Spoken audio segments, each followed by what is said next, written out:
Hello friends, कैसे हो आप सब। JRF अड्डा हिंदी मीडियम पर आप सभी का मैं सुरेश स्वागत करता हूं। तो दोस्तों, आप सबको पता है राजस्थान में एक जो है राजस्थान स्कूल लेक्चरर की यानी कि जिसको फर्स्ट ग्रेड भी हम कहते हैं वैकेंसी आई हुई है।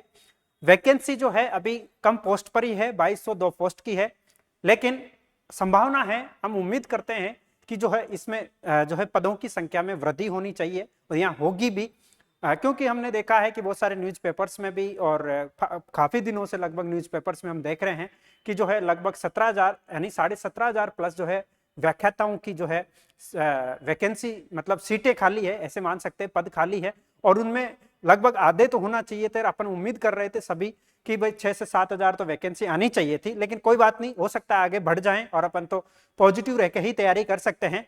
दोस्तों, आपके लिए बहुत शानदार सेशन है आज का, और ये सेशन सभी बच्चे लगातार ऑफलाइन क्लासेज में भी मांग कर रहे थे कि किस तरीके से सर फर्स्ट पेपर की तैयारी करें और इसमें नंबर अधिक कैसे गेन कर सकते हैं। दोस्तों, एक प्लान है और उस प्लान के अकॉर्डिंग आप लोगों के लिए एक शानदार सेशन लेके आया हूं कि 120 प्लस नंबर लाए जा सकते हैं क्या पहले तो, और लाने की एक जबरदस्त रणनीति क्या हो सकती है। दोस्तों, अगर हमने फर्स्ट पेपर में ही अच्छे नंबर लिया है तो हालांकि ऐसा भी नहीं है कि सेकंड पेपर में कम नंबर ले आएंगे तो पास हो जाएंगे, नहीं है, पर हाँ, लोगों से लीड में अपन आ जाते हैं और लीड आने के बाद में हमारा मेरिट में भी और सिलेक्शन की भी ज्यादा संभावना होती है। और अच्छा पहले पेपर में अच्छा करते हैं तो उसका रिजल्ट भी अच्छा आने की संभावना है। हालांकि इस बार का जो चेंज हुआ है, हर पेपर में 40% हमको नंबर लाने ही पड़ते हैं। तो दोस्तों, उस पर चर्चा करते हैं, आप लोग कैसे 60 प्लस क्वेश्चन सही कर सकते हैं। आप सबको पता है दोस्तों कि इतिहास विषय में जो है 15 क्वेश्चन पर हमें जो है 15 क्वेश्चन जो है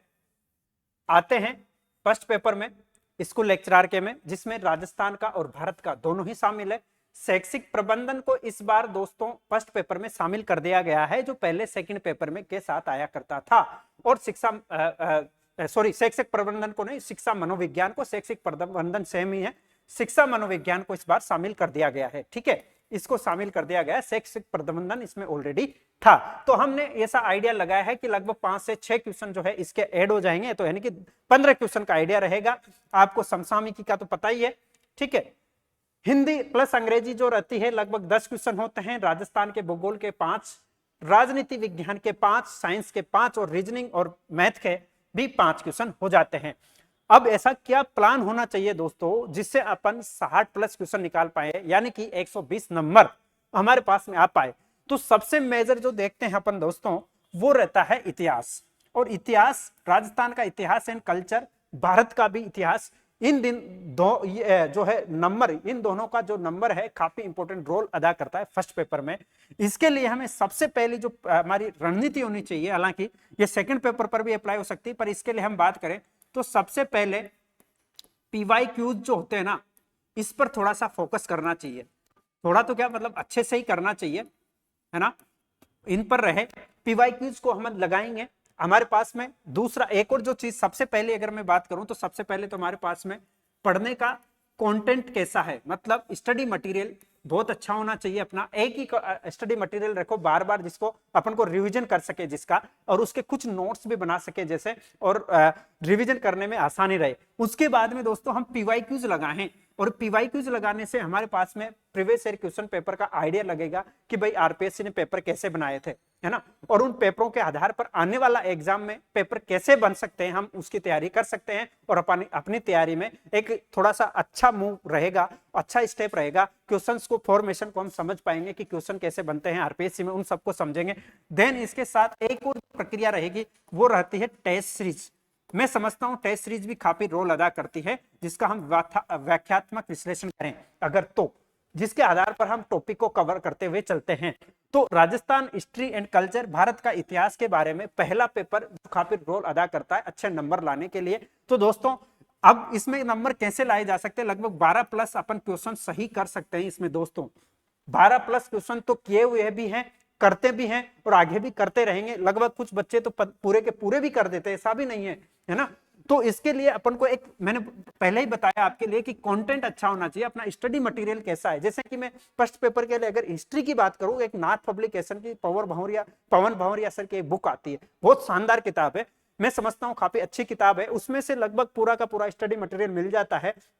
लेकिन एक चीज ये भी ध्यान रखनी है अपन को कि उसको मल्टीपल टाइम रिवीजन करें, तब जाकर के ये चीज होंगी, अदरवाइज तो वैसे नहीं होने वाला है। वैसे तो दीनदयाल पब्लिकेशन इसके संबंधित मैंने वैसे एक वीडियो बनाया हुआ है दोस्तों, आप जाकर के देख सकते हो कि फर्स्ट ग्रेड के फर्स्ट पेपर के लिए कौन कौन सा स्टडी मटेरियल हम यूज करें। बहुत शानदार वाला मैंने वीडियो बनाया और ऑथेंटिक जो है वीडियो रहा है, उसमें मैंने जो चीजें बताई है अनुभव के आधार पर स्टडी मटेरियल को बताया है, जिनको मैंने पढ़ा है, खुद ने पढ़ा है उन बुक्स को, उसके बारे में मैंने बताया है और उनसे रिजल्ट भी आता है। तो दोस्तों 12 प्लस यहां से क्वेश्चन हम निकाल सकते हैं ऐसे अपना स्टडी मटेरियल यूज करने के बाद में। तो राजस्थान और भारत का इतिहास बहुत शानदार हम कर सकते हैं। फिर आता है शैक्षिक प्रबंधन और मनोविज्ञान।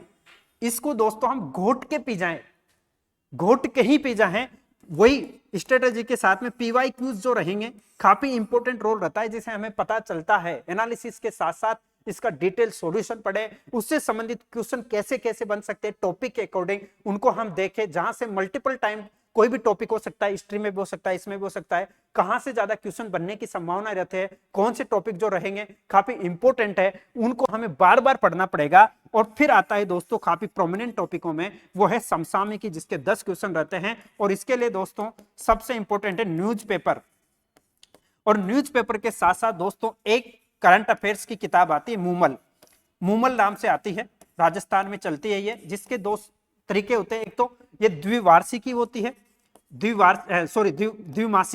द्विमासिकी होती है ये, और एक वार्षिकांक भी इसका आता है। इसको हम पढ़ेंगे तो लगभग पूरे के पूरे क्वेश्चन जो है यहाँ से निकल जाते हैं, लेकिन इसके लिए भी हमें कुछ अपने नोट्स बनाने पड़ेंगे जिससे लास्ट टाइम पे ये रिवीजन हो सके, है ना। और हम ये भी देख सकते हैं, जैसे आप बहुत सारे लोग कहेंगे कि पीवाई क्विज में नहीं आए, एक मेथड हम देख सकते हैं कि पीवाई क्विज में क्वेश्चन करंट अफेयर्स के भी कैसे कैसे आते हैं। टॉपिक तो क्योंकि तुम लोगों के पास ही है, पता ही है कि कहां से क्वेश्चन बनते हैं, लेकिन उनसे भी हमें आइडिया लगता है कि पेपर कैसा कैसा बनता है, ये सब चीजें हैं। हिंदी में दोस्तों लगभग हम पूरे क्वेश्चन सही कर सकते हैं, हिंदी के तो छोड़ने वाली गुंजाइश ही नहीं रहती, हिंदी में तो हम कर सकते हैं बहुत आसानी से, मैंने भी किए थे, पूरे 5 में से 5 ही सही निकले थे मेरे। अंग्रेजी में भी हम कर सकते हैं, 3 क्वेश्चन हम यहाँ से कर सकते हैं, जिसके साथ साथ हमें प्रैक्टिस बहुत जरूरी है, उसका एक प्रत्येक टॉपिक की प्रैक्टिस करो, और प्रैक्टिस के साथ साथ हम करेंगे जैसे पढ़ने के बाद में, तो आसानी से हम 3 से 4 क्वेश्चन आसानी से कर सके। 1-2 क्वेश्चन में हो सकता है आप नहीं कर पाए, लेकिन मेरे को जहां तक लगता है इंग्लिश में हम पूरे कर सकते हैं। भूगोल, इसके कुछ टॉपिक हम चूज कर सकते हैं, जैसे कि खनिज संपदा से क्वेश्चन बनता है एक, तो है ना, खनिज संपदा से बन जाता है, पशु गणना से बन जाता है, पशुओं से संबंधित क्वेश्चन बन जाता है ना, जनसंख्या से संबंधित एक क्वेश्चन बन जाता है, शिक्षा से संबंधित बन सकता है। ऐसे कुछ 10-5 टॉपिक हम चूज कर लेंगे जहां से क्वेश्चन बनते आए हैं अब तक पिछले सालों में, इसलिए वही पीवाई क्विज वाला जो है जो सेशन रहता है काफी इंपॉर्टेंट रहता है दोस्तों आपको स्टडी के लिए, और उसी आधार पर हमें रणनीति बनानी चाहिए।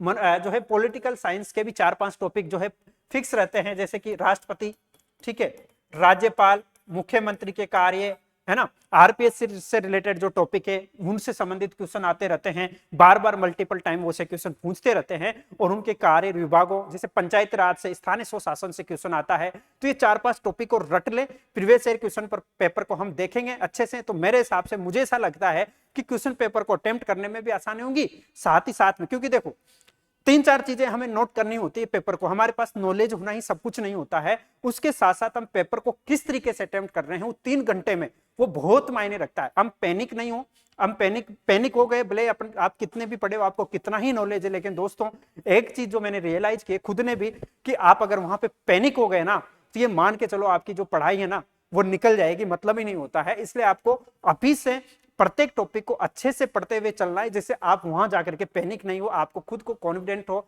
आप खुद में आत्मविश्वास पैदा होगा, और आत्मविश्वास पैदा तब होगा जब हम इन टॉपिक्स को हम अच्छे से पढ़ लेंगे एक बार, तो आप लोगों में खुद में ऐसा लगने लगेगा कि ये क्वेश्चन आ सकता है, या फिर इस टॉपिक से क्वेश्चन बन सकता है, या इससे टॉपिक से क्वेश्चन बन सकता है। लेकिन वो तब बनेगा जब हम उन टॉपिक को एक बार तो पढ़ें कम से कम, और previous year questions paper test series हम लगाएंगे, मल्टीपल टाइम पढ़ते रहेंगे, और पढ़ने के दौरान हम पैनिक नहीं होंगे, याद भी हो हमें, वो नहीं तो याद नहीं होते हैं। इसलिए क्वेश्चंस को अटेम्प्ट करने का एक तरीका भी होता है। फिर दोस्तों साइंस रहता है, साइंस नॉर्मल साइंस होती है, सिंपल आता है ये, मतलब इसमें ज्यादा इधर उधर की बातें नहीं होती। कुछ क्वेश्चन जैसे एग्जामों में आते रहते हैं ना, प्रीवियस ईयर क्वेश्चन पेपर देखेंगे तो 2-5 तो उनमें से टिपक जाते हैं, वो तो आपको थोड़ा सा देखना चाहिए मेरे हिसाब से। और मैथ्स थोड़ा सा टफ आता है, मैथ्स को जरूर हमें देखना चाहिए कि मैथ्स अगर सोल्व करनी है तो इसके क्वेश्चन लगभग कभी कभी तो एक बार तो शायद 7 से 8 क्वेश्चन मैथ के आ गए थे।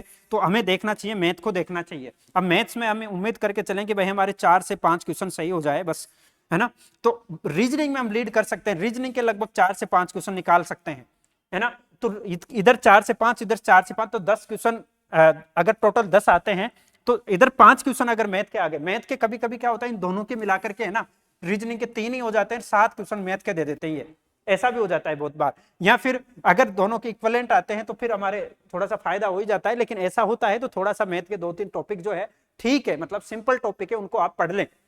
समझ रहे हो बात को, क्योंकि पढ़ना तो पूरा ही चाहिए, एक बार तो पूरा पढ़ना चाहिए। अभी टाइम भी अपने पास, डेट डिसाइडेड भी नहीं है, तो मौका है, उसको अच्छे से अप्लाई करें, उसको यूटिलाइज अच्छे से करें, प्लान के साथ में पढ़े। और दूसरी चीज एक और जो हम यूज कर सकते हैं दोस्तों, अभी से आप जो है प्लान बना के रखें। मैं जानता हूं कि प्लान बना है अभी अपना कि भाई कितनी डेट तक हम कितना कोर्स कर सकते हैं, भाई जितने डेट तक हम जितना कोर्स करेंगे उसके अकॉर्डिंग हमारी तैयारी चलती रहे, जिससे हमारे को क्या है कि टॉपिक अपने हाथ में होते रहे कंप्लीट। सेकंड पेपर को भी आप फोकस में रखेंगे, लेकिन फर्स्ट पेपर को ध्यान में ज्यादा रखना पड़ता है, क्योंकि फर्स्ट पेपर में क्वालिफाइंग है 40%। बहुत सारे इस बार 2022 वाली वैकेंसी में बहुत सारे मेरे जानकार रहे हैं जिनके सेकंड पेपर में तो अच्छे नंबर थे, लेकिन वो फर्स्ट पेपर में 40% नंबर नहीं ला पाए। तो वो एटलीस्ट रिजल्ट ये रहा कि वो है लेक्चरर नहीं बन सके, व्याख्याता बन ही नहीं सके, बहुत समस्या पैदा हो गई। इसलिए आप लोगों के लिए 40% को फोकस करना है, हालांकि दोनों ही पेपरों में लाना है, लेकिन फर्स्ट पेपर थोड़ा सा जो है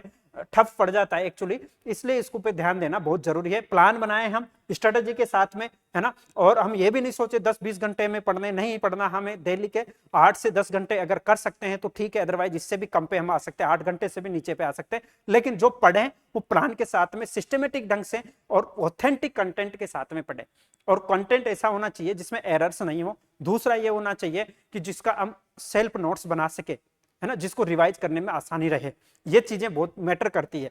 दूसरी चीज पीवाईक्यूज का कंटिन्यूअसली पढ़ने के बाद में हम रिवीजन करते जाएं, जिससे हमारे पास में अपना कोई आत्मविश्वास जो है पैदा होता है, और उसके माध्यम से हम क्वेश्चन पेपर के जो है फॉर्मेशन होता है, तरीका होता है, उससे अनेक सारे क्वेश्चन निकलते हैं। जैसे एनालिसिस वाले क्वेश्चन आते हैं ना, बहुत सारे खतन कारण के भी आरपीएससी में आजकल आ जाते हैं, आजकल आरपीएससी मैचिंग के क्वेश्चन भी आते हैं ना, हिस्ट्री में तो स्पेशली हम मान सकते हैं सही नहीं है या है, सुमेलित कीजिए, ऐसे क्वेश्चन आते रहते हैं बहुत बार। तो उनका जब भी हम समझ पाएंगे जब थोड़ा सा उसको डिटेल में पढ़ेंगे। तो दोस्तों सेशन कैसा लगा? मेरे हिसाब से मैं जो मानता हूं कि सेशन में के अकॉर्डिंग या फिर मुझे जैसा अनुभव रहा है दोस्तों, तो ऐसे अगर हम पढ़ेंगे तो आसानी से हमारे पास में 60 जो है क्वेश्चन तक हम अटेम्प्ट कर सकते हैं, आसानी से राइट निकाल सकते हैं, सही निकाल सकते हैं। लेकिन उसके लिए एक प्लान तैयार करो अच्छे से, आपके अकॉर्डिंग, सबका अपना अपना टाइम रहता है, शेड्यूल रहता है, इनके सभी पे टॉपिक पे फोकस करो, है ना, तब जाकर के हम इनको निकाल लेंगे। एजुकेशन गवर्नमेंट के जो है शिक्षा से संबंधित जो जो नीतियां हैं उनको पढ़ेंगे तो वहां से हमें क्वेश्चन सेम मिल जाते हैं, उठ के जैसे स्वयं पोर्टल है या फिर जो भी है साला दर्पण से हमें बहुत सारी चीजें जानकारी मिलती रहती है, तो वहां से उनको कंटिन्यूअसली हमें करना पड़ेगा। तो दोस्तों आप सबको सेशन कैसा लगा उसके लिए बताएं मुझे कमेंट करके, और डेली मेरे साथ जुड़ सकते हैं, फर्स्ट ग्रेड के लिए, फर्स्ट पेपर के लिए भी, और हिस्ट्री सब्जेक्ट के लिए भी आप मेरे साथ जुड़ सकते हैं। ठीक है, थैंक यू, धन्यवाद।